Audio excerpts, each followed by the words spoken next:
శ్రీకాకుళం జిల్లా అధ్యక్ష. అందులో ఉద్దానం ప్రాంతం దేశానికి ప్రపంచానికి తెలుసు అధ్యక్ష. కిడ్నీ వ్యాధులతో ఎంతమంది చనిపోతున్నారు. 2019లో చంద్రబాబు నాయుడు గారి ఆధ్వర్యంలో కిడ్నీ రీసెర్చ్ సెంటర్ పెట్టి ఫౌండేషన్ వేసాం అధ్యక్ష. దురదృష్టవశాత్తు 2019లో ఓడిపోయాం. గత ప్రభుత్వం భవనాలు అయితే కట్టింది అధ్యక్ష. కట్టి 2023లో అప్పటి ముఖ్యమంత్రి దాన్ని అట్టహాసంగా ప్రారంభించి ఎవరూ చేయని పని స్వాతంత్ర భారతదేశంలో నేనే చేశానని చెప్పి చాలా పెద్ద పెద్ద ప్రసంగాలు చేశారు అధ్యక్ష. అప్పుడు మేము అక్కడికి వెళ్ళడానికి మాకు అవకాశం లేదు. తెలుగుదేశం ప్రభుత్వం వచ్చినప్పటి నుంచి నేను చూస్తున్నాను. 5 సంవత్సరాలు ఈ రాష్ట్రం విడిపోయిన తర్వాత చంద్రబాబు నాయుడు గారు ముఖ్యమంత్రి అయిన 5 సంవత్సరాల కాలంతో లెక్కిస్తే ఒక్కటి ప్రయోజనకరమైన పని ఈ జిల్లాకి చేశాడని ఆయనకు చెప్పమనండి. నేను అసెంబ్లీలో కూడా అడిగాను.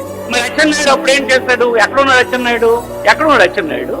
ఇచ్చాపూర్ లో ఒక సమస్య ఉండేది. రోజు చచ్చిపోతున్నారు అన్నది పేపర్లో వచ్చింది. జగన్మోహన్ రెడ్డి గారు ముఖ్యమంత్రి అయిన తర్వాత ఆయన స్వయంగా ఇచ్చాపూర్ చూశాడు కనుక కిడ్నీ బాధితులందరి కోసం ఏంటి కారణం అన్నది చూస్తే నీరు గ్రౌండ్ వాటర్ తాగితే లాభం లేదు. రీసెర్చ్ చేసినటువంటి వాళ్ళందరూ చెప్పారు. అందుకోసం ఈరమండలం రిజర్వాయర్ దగ్గర నుంచి 700 కోట్ల రూపాయల డబ్బిచ్చి ఉద్దానం ప్రాంతంలో ప్రతి ఊరికి ఇంటికి నీరు తీసుకెళ్లి శాశ్వతంగా ఆ కిడ్నీ రోగాలు అనేవి లేకుండా చేయాలన్నటువంటి ప్రయత్నం జరిగింది. ఇప్పటికే కిడ్నీతో దెబ్బతిన్న వాళ్ళకి ఏం చేయాలి? 15,000 రూపాయలు ఎవరి మంతాలకి ఇచ్చి భోజనానికి ఇబ్బంది లేకుండా వాటిని కుటుంబ సభ్యులు వదిలేయకుండా చూసే పని చేయించారు.